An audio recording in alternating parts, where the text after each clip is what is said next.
Welcome to this module on Introduction to Electric Drives. In this module, we'll look at what makes up an electric drive. We'll look at its applications, and we'll also look at multidisciplinary nature of this topic.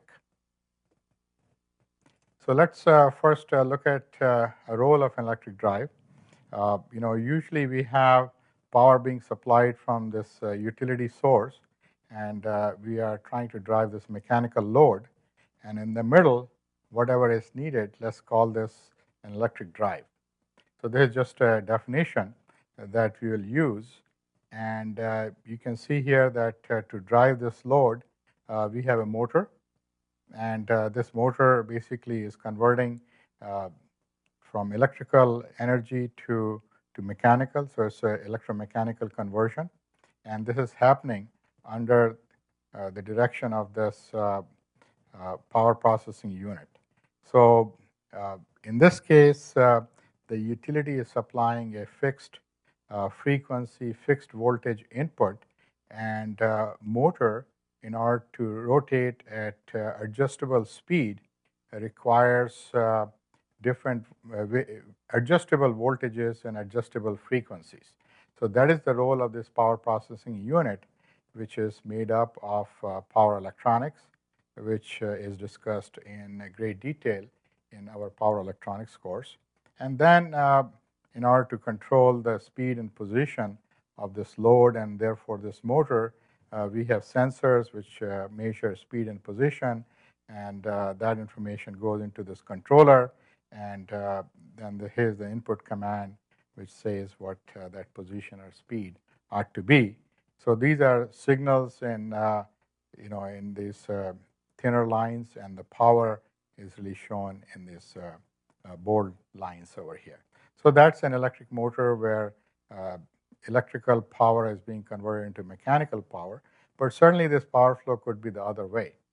For example, in case of an windmill, windmill may be over here, wind turbine may be here, and this maybe some gearing over here. We'll talk about that. But this is a generator over here, and the power then is flowing in this direction over here. So the power flow is bidirectional, can be bidirectional in these electric drives. So let's look at some of the major applications. One of the major applications is in harnessing of wind energy. And so this wind turbine schematic is shown here, and what is not shown is the gearbox. And there is a move to go towards direct drives where there is no gearbox, and this generator is directly coupled to the wind turbine. But that is really not the point of discussion at this point. Depending upon the speed of wind, which is variable, of course, the speed at which this turbine and this generator would rotate would be variable, and as a consequence, it produces variable frequency and variable magnitude AC. And we want to feed power into this utility this way here. So what we need is a power processing unit, which is basically a power electronics block, which takes variable frequency, variable magnitude AC, and converts it into a constant frequency, constant magnitude utility voltage over here, or feeds power into this utility voltage. And here we'll see that we have three different types of generators that are commonly used. One is this permanent magnet AC generator.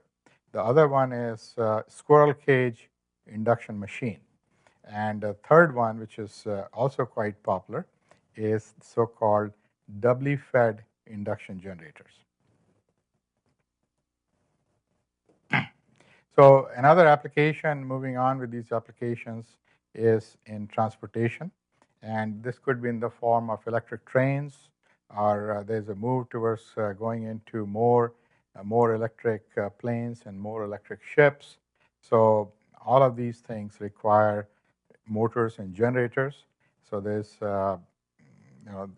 these represent a large application of electric machines and electric drives. In addition, we have application of electric drives in vehicles, which could be in the form of EVs, electric vehicles, or hybrid electric vehicles.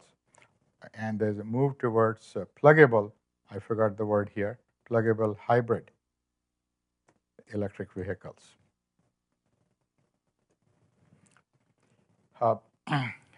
It turns out that motors consume roughly 2/3 of all the energy that we use. And one of the large areas where this energy is used in heat pumps and air conditioners. And these heat pumps and air conditioners traditionally work on on-off basis. Based on the thermostat setting, this air conditioner, let's say, will turn on and will start cooling the room. And when the temperature reaches where it should, the compressor turns off. And once that happens, the temperature would begin to rise again. And when the temperature reaches its upper threshold, then the compressor comes back on. So this is a cycle operation, on-off operation, which is traditionally used. But it is shown that if we can use an adjustable speed drive to run this compressor, which runs this compressor at a load which matches the thermal load of the building or the room, then there is no such on-off cycling. And it has been shown that the overall efficiency of such a system can be improved by as much as 30%. So this is a very good application for energy conservation. The other application is in pump-driven systems.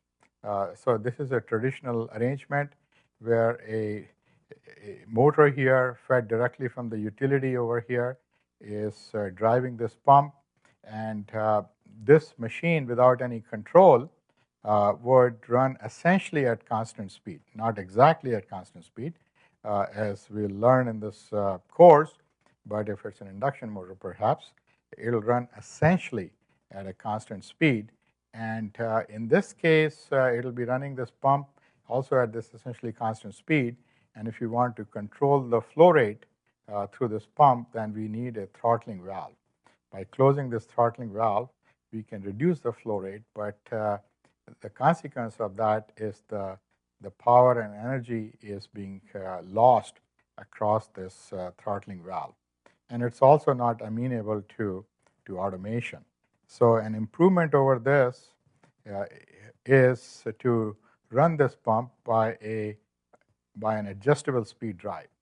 And if this adjustable speed drives run very efficiently and then controls the speed of the pump, which in turn would control the flow rate, then there is no need for this throttling valve, and the overall system efficiency can be significantly improved.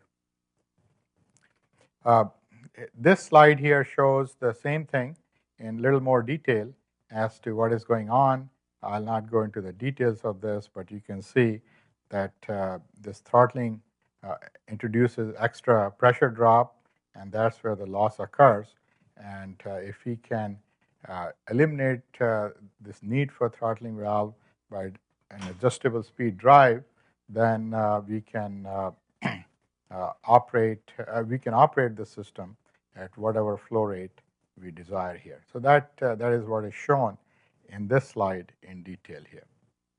And the same thing is true for blower systems where we want to control the flow rate, and one is to have an outlet valve at the outlet, the other one at the inlet over here, and the other option is to have an adjustable speed drive.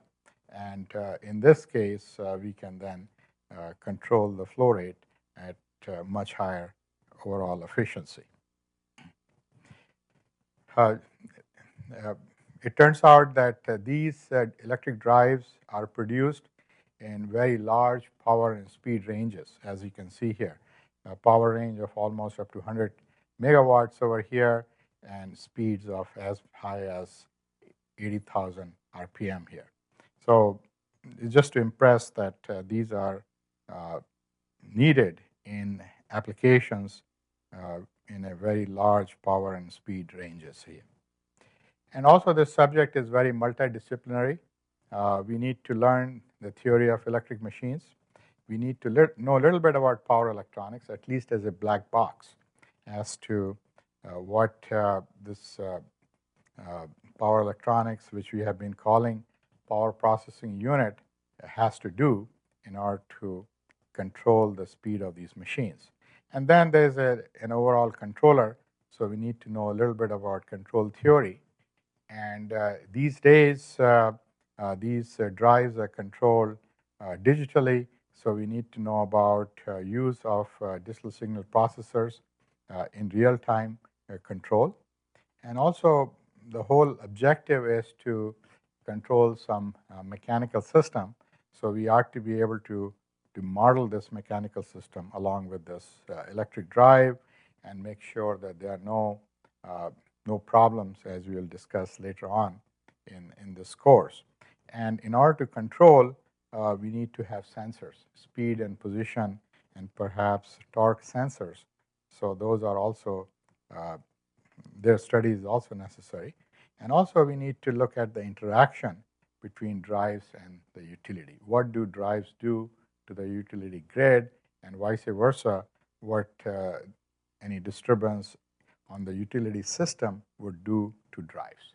So those type of things we ought to learn in a course like this here. So here's a summary that we looked at these electric drives. We looked at its block diagram, what makes such an electric drive, and then we looked at its various applications, and then also we looked at that this subject really is of a multidisciplinary nature.